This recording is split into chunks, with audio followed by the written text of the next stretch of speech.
ओम शांति।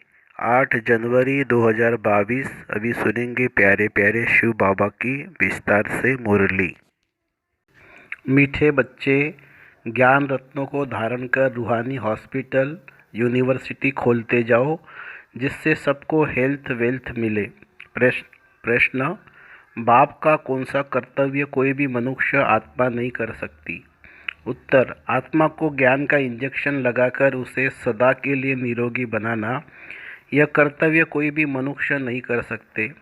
जो आत्मा को निर्लेप मानते हैं वह यह ज्ञान का इंजेक्शन कैसे लगाएंगे? यह कर्तव्य एक अविनाशी सर्जन का ही है, जो ऐसे ज्ञान योग की दवाई देते हैं जिससे आधा कल्प के लिए आत्मा और शरीर दोनों ही हेल्दी वेल्दी बन जाते हैं।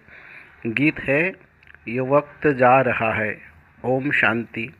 ये किसने कहा कि बाकी थोड़ा समय है? बहुत गई, अब थोड़ी की भी थोड़ी रही है। अब तुम इस पुरानी दुनिया में बैठे हो, यहाँ तो दुख ही दुख है, सुख का नाम निशान नहीं है। सुख है ही सुखधाम में।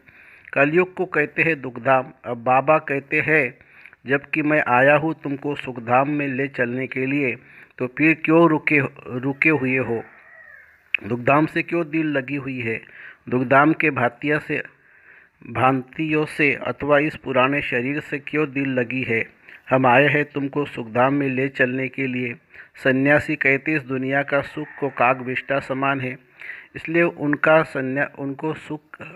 उनका संन्यास करते हैं। तुम बच्चों को अब सुखधाम का साक्षात्कार हुआ है। यह पढ़ाई है ही सुखधाम के लिए, और इस पढ़ाई में कोई भी तकलीफ नहीं है। बाप को याद करना है, इस याद से तुम निरोगी बनेंगे। तुम्हारी काया कल्प वृक्ष समान बड़ी होगी। यह जो मनुष्य सृष्टि का झाड़ है, उनकी आयु 5000 वर्ष है। उसमें आधा कल्प सुख आधा कल्प दुख है। दुख तो आधा कल्प तुमने देखा। बाप कहते हैं, पवित्र दुनिया में चलना है तो पवित्र बनो। श्रीमत कहती है, यह विश्व की लेन देन छोड़ दो, ज्ञान और योग की धारणा करो। जितना ज्ञान रतन धारण करेंगे उतना निरोगी बनेंगे। बाप ने समझाया है, यह रूहानी हॉस्पिटल भी है तो यूनिवर्सिटी भी है। परमपिता परमात्मा आकर रूहानी हॉस्पिटल और यूनिवर्सिटी स्थापन करते हैं। हॉस्पिटल तो दुनिया में बहुत है, लेकिन ऐसा हॉस्पिटल और यूनिवर्सिटी दोनों इकट्ठी कहीं नहीं होती है। यह वंडर है, हॉस्पिटल और यूनिवर्सिटी, हेल्थ और वेल्थ इकट्ठी मिलती है। फिर क्यों नहीं इस खजाने को लेने के लिए खड़े हो जाते हो? आजकल करते अचानक ही विनाश आ जाएगा। बाप श्रेष्ठ से श्रेष्ठ मत देते हैं। तुम गवर्नमेंट को भी समझाओ, इस समय बेहद का बाप ऐसी हॉस्पिटल और यूनिवर्सिटी खोलते हैं जो सबका हेल्थ वेल्थ दोनों मिले। गवर्नमेंट भी हॉस्पिटल यूनिवर्सिटी खोलती है। उनको समझाओ, इस जिस्मानी हॉस्पिटल खोलने से क्या होगा? यह तो आधा कल्प से चलती आई है और मरीज भी बनते ही आए हैं। यह है फिर रूहानी हॉस्पिटल और यूनिवर्सिटी। इससे मनुष्य 21 जन्मों के लिए एवर हेल्दी वेल्दी बन सकते हैं। तो एजुकेशन मिनिस्टर, हेल्थ मिनिस्टर को भी समझाओ कि बेहद के बाप ने ये कंबाइंड हॉस्पिटल और यूनिवर्सिटी दोनों खोली है। आपको भी राय देते हैं, पैसे ऐसे खोलो तो मनुष्य का कल्याण हो जाए। बाकी यह बीमारियां आदि तो जब से रावण राज्य शुरू हुआ है तब से शुरू हुई है। आगे तो वैद्य की दवाइयाँ थी, अब तो अंग्रेजी दवाइयाँ बहुत निकली है। यह है अविनाशी सर्जन, जो अविनाशी दवाई देते हैं। तब गाया जाता है, ज्ञान अंजन सदगुरु दिया। ज्ञान इंजेक्शन रूहानी बाप ही लगाते हैं आत्माओं को, और कोई आत्मा को इंजेक्शन लगाने वाला हो नहीं सकता। वह तो कह देते आत्मा निर्लेप है। तो तुम समझाओ, उस हॉस्पिटल और यूनिवर्सिटी में तो लाखों रुपया खर्चा लग जाता है। यहाँ तो खर्चे की कोई बात नहीं है। 3 पैर पृथ्वी चाहिए। जो कोई भी आए तो उनको समझाना चाहिए, समझाया जाए। बाप को याद करो तो एवर हेल्दी बनेंगे, और चक्र को जानने से चक्रवर्ती राजा बनेंगे। धनवान होगा तो बड़ी हॉस्पिटल यूनिवर्सिटी खोलेंगे, गरीब छोटी खोलेंगे। गवर्नमेंट कितने खोलती है? आजकल तो टेंट आदि लगाकर भी पढ़ाते हैं और 2-3 सेशन रखते हैं, क्योंकि जगह नहीं है। पैसे नहीं है, इसमें खर्च की कोई बात नहीं है। कोई भी जगह मिले, कोई औजार आदि तो रखते नहीं है। बड़ी सिंपल बात है। पुरुष भी खोलते हैं, माताएं भी खोलती है। बाप कहते हैं तुम भी खोलो, तुम ही संभालो, जो करेगा सो पाएगा, बहुतों का कल्याण होगा। बेहद का बाप श्रीमत देते हैं श्रेष्ठ बनने के लिए। बहुत है जो सुनते हैं परंतु करते नहीं है, क्योंकि तकदीर में नहीं है। हेल्थ वेल्थ मिलती है बाप से। बाबा वैकुंठ की बादशाही देने आए हैं। हीरे जवाहरों के महल मिलेंगे। भारत में ही लक्ष्मी नारायण का राज्य था, जरूर उन्हों को बाप ने वर्षा दिया होगा। अभी तो कलयुग में दुख ही दुख है, फिर सतयुग की स्थापना मुझे ही करनी है। मनुष्य कोई हॉस्पिटल आदि खोलते हैं तो उद्घाटन करते हैं। बाप कहते हैं मैं स्वर्ग का उद्घाटन करता हूँ, अब तुम श्रीमत पर स्वर्ग के लायक बनो। कल्प वृक्ष तुम कल्प वृक्ष कल्प कल्प तुम लायक बनते हो। यह नई बात नहीं है। देखा जाता है गरीब बहुत आते हैं। बाबा भी कहते हैं मैं गरीब निवाज हूँ। साहूकारों के पास तो धन बहुत है, इसलिए वह समझते हैं हम स्वर्ग में बैठे हैं। भारत गरीब है, उनमें भी जो अधिक गरीब है उन्हों को ही बाप उठाते हैं। साहूकार तो नींद में सोए पड़े हैं। कितना ज्ञान और योग बाबा सिखलाते हैं। तीसरा नेत्र भी बाबा ही देते हैं, जिससे तुम सारे चक्रों को जान जाते हो। बाकी सब घोर अंधियारे में है।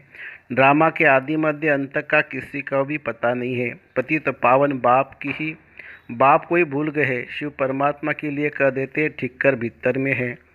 तुम जानते हो अभी सबकी कयामत का समय है। तुम जानते हो अभी सबकी कयामत का समय है। आगे में जल मर खत्म होंगे, फिर सबको वापिस ले जाऊंगा साथ में। मैं पंडा बन आया हूँ, तुम पांडव सेना हो ना।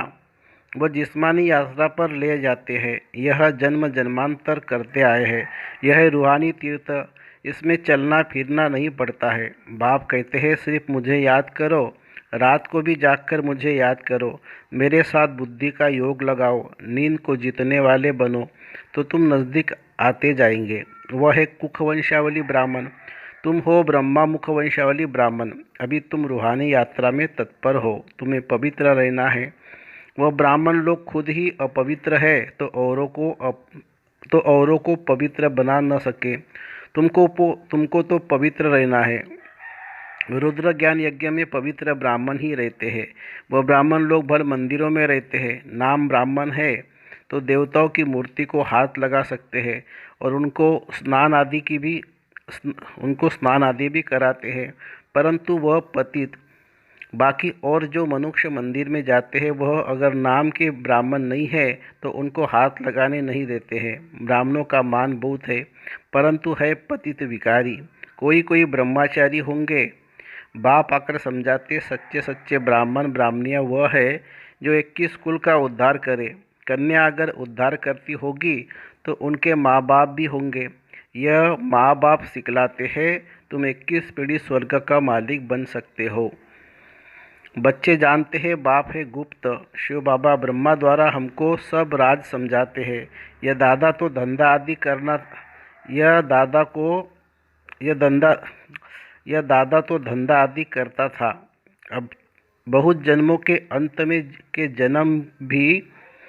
के जन्म में आकर शिव बाबा ने प्रवेश किया है और इन द्वारा ज्ञान सुनाते हैं।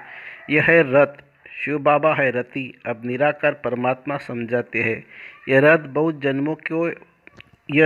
जन्मों का पतित है। पहले पहले यही पावन बन जाते हैं। नज़दीक में है।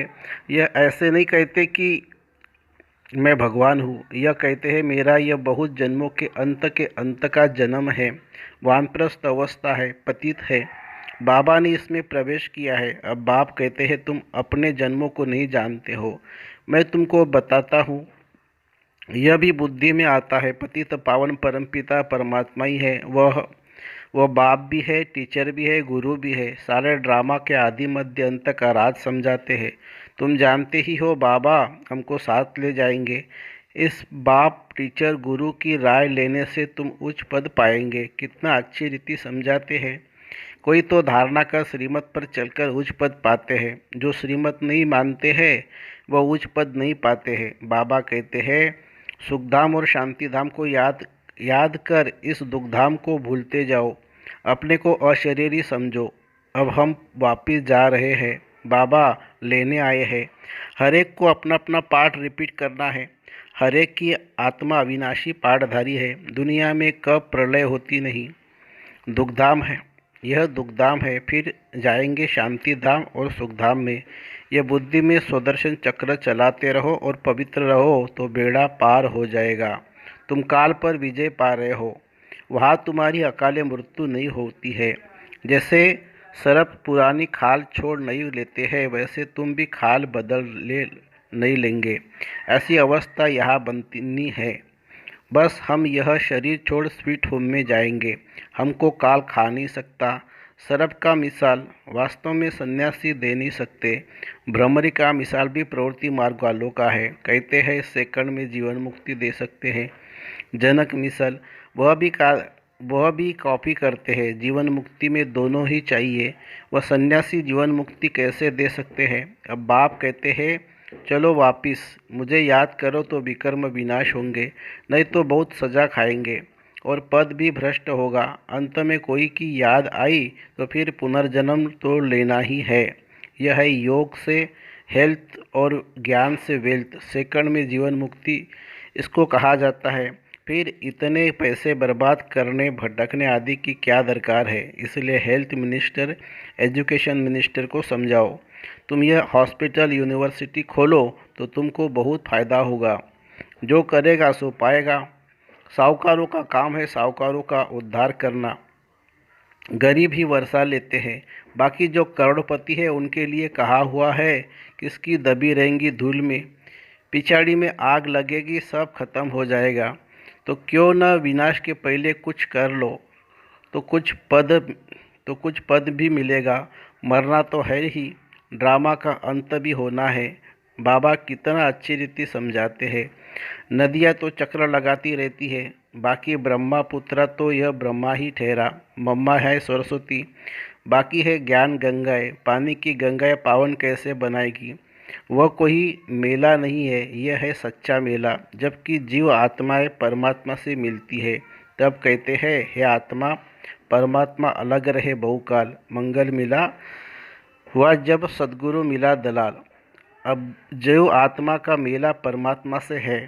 परमात्मा ने भी जीव का लोन लिया है, नहीं तो कैसे पढ़ाएंगे कैसे।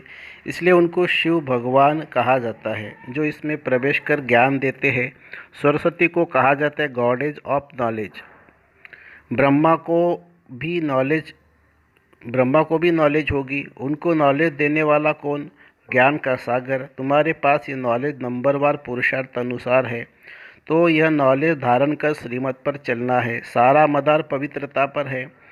इस पर भी अबलाओं पर अत्याचार होते हैं। द्रौपदी ने पुकारा है, सहन करते करते 21 जन्मों के लिए नंगन होने से बच जाती है। गीता में भी है मैं साधुओं का भी उद्धार करता हूँ, परंतु साधु लोग ये अक्षर सुनाते नहीं हैं।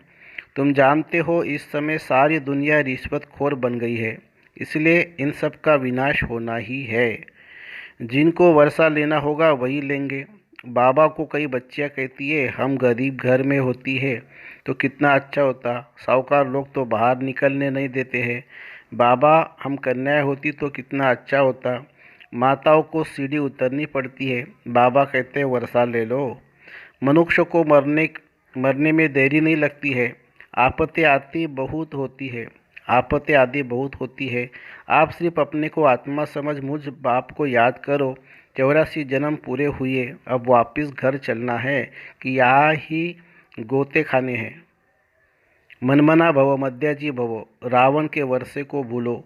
रावण श्राप देते हैं, बाप कहते हैं बच्चे बनेंगे तो वर्षा पाएंगे। श्रीमत पर नहीं चलेंगे तो वर्षा कैसे पाएंगे। यह रूहानी हॉस्पिटल खोलते जाओ।